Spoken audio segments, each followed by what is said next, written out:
Ce jour-là, dans les rues de Barcelone, c'est manifestation anti-TAFTA. Le TAFTA, ou TTIP, c'est un projet d'accord de libre-échange entre les États-Unis et l'Union européenne. Washington et Bruxelles négocient dans le plus grand secret depuis 2013, mais les discussions se sont enlisées au point que le projet soit presque enterré. Barack Obama espérait signer le contrat avant la fin de son mandat, c'est raté, mais le combat contre le TAFTA continue de mobiliser des millions de citoyens à travers toute l'Europe, à l'image de Lucia, militante écologiste. Notre démocratie est en danger. Avec le TAFTA, nous pourrions perdre notre souveraineté en tant que peuple. Avec ce traité, nous allons transférer nos pouvoirs, nos institutions publiques aux mains des grandes corporations. En gros, avec ce traité, nous tuons les États. Le TAFTA, la rue est contre, mais de nombreuses entreprises européennes sont pour.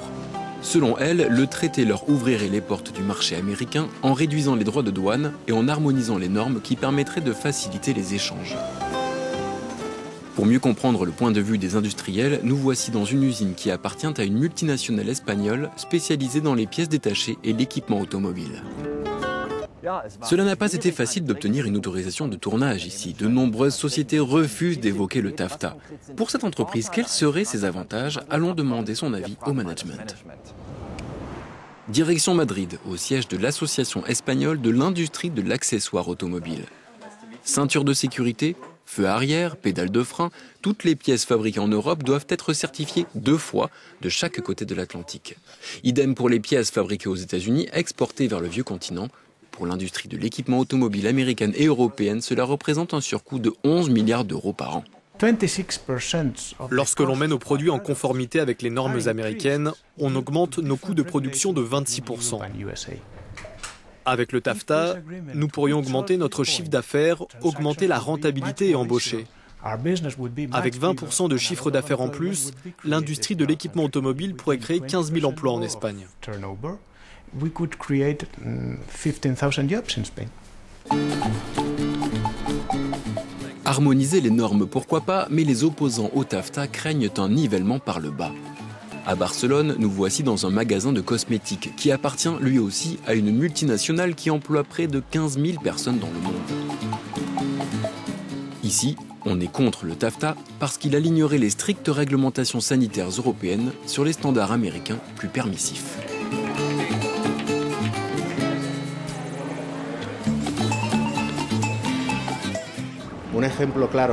Avec le TAFTA, nous perdrions beaucoup en matière de protection contre les produits chimiques dangereux dans la cosmétique.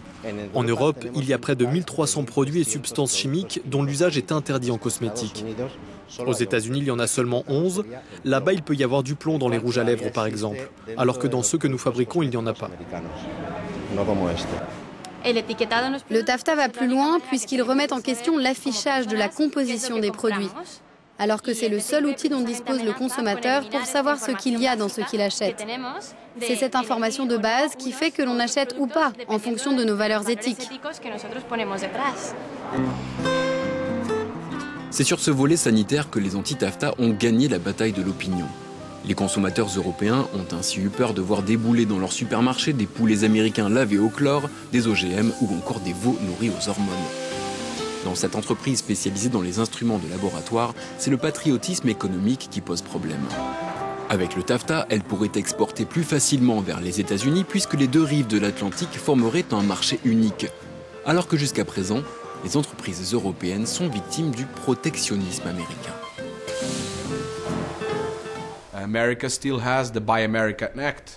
Les États-Unis donnent la priorité aux produits américains.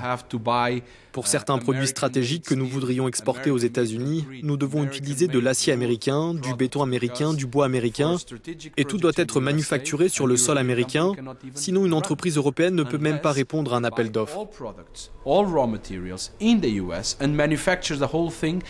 Je vous donne un exemple. Au sein de notre groupe, nous avons une entreprise qui fabrique des cuisines industrielles installées dans des trains. Nous avons remporté un gros contrat aux États-Unis pour équiper 50 trains. Eh bien, nous avons dû opérer un transfert de technologie vers une entreprise américaine avec laquelle nous avons monté une joint venture pour pouvoir fabriquer chaque pièce sur le sol américain. À Barcelone, Lucía et ses amis préparent déjà leur prochaine manifestation anti-TAFTA. Ils veulent mettre en avant un aspect du traité qu'ils jugent très néfaste. Le recours à des instances arbitrales plutôt qu'à la justice publique pour régler des conflits entre les multinationales et les États. Ainsi, si un pays prenait des mesures pour limiter la consommation de tabac, il pourrait être attaqué par les fabricants de cigarettes devant ces instances arbitrales. À l'heure actuelle, le TAFTA est au point mort. L'Allemagne et la France n'en veulent plus. Donald Trump est contre. Quant à Hillary Clinton, sa position est ambiguë.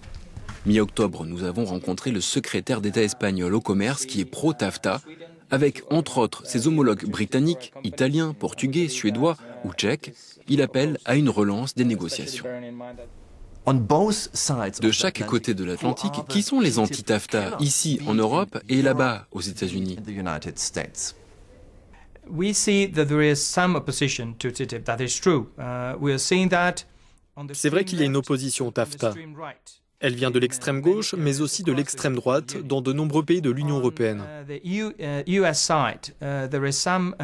Aux États-Unis, l'opposition vient de plusieurs mouvements protectionnistes et populistes. On a ainsi entendu M. Trump s'en prendre aux accords de libre-échange. Pour nous, cela n'a aucun sens. La prospérité de l'économie américaine a été boostée par le libre-échange ces dernières décennies. Le libre-échange est une bonne chose et le TAFTA est un bon moyen de l'accélérer. Pour les anti-TAFTA, il y a un problème de fond, mais il y a aussi un problème de forme. Les négociations entre Washington et Bruxelles se sont ainsi déroulées à huis clos dans le plus grand secret. Même les représentants du peuple, qu'ils soient américains ou européens, n'ont rien su du contenu des discussions, un manque total de transparence qui a joué contre le TAFTA.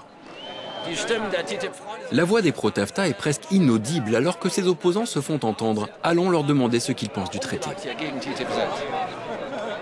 En Europe, les anti-TAFTA craignent que leurs droits sociaux soient nivelés par le bas et refusent que le modèle social européen soit aligné sur le modèle américain bien plus flexible. Ils craignent aussi des licenciements. D'après une étude de l'université américaine de Tufts, l'Europe perdrait 600 000 emplois si le TAFTA était adopté. Ce traité est un accord assassin. Il transforme les gens en esclaves.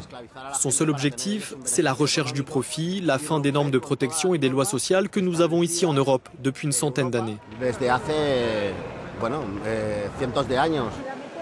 Le TAFTA est donc au point mort. Côté américain, la campagne présidentielle a polarisé l'opinion contre les dangers du libre-échange. L'arrivée d'un nouveau visage à la Maison-Blanche ne risque donc pas de changer la donne de sitôt.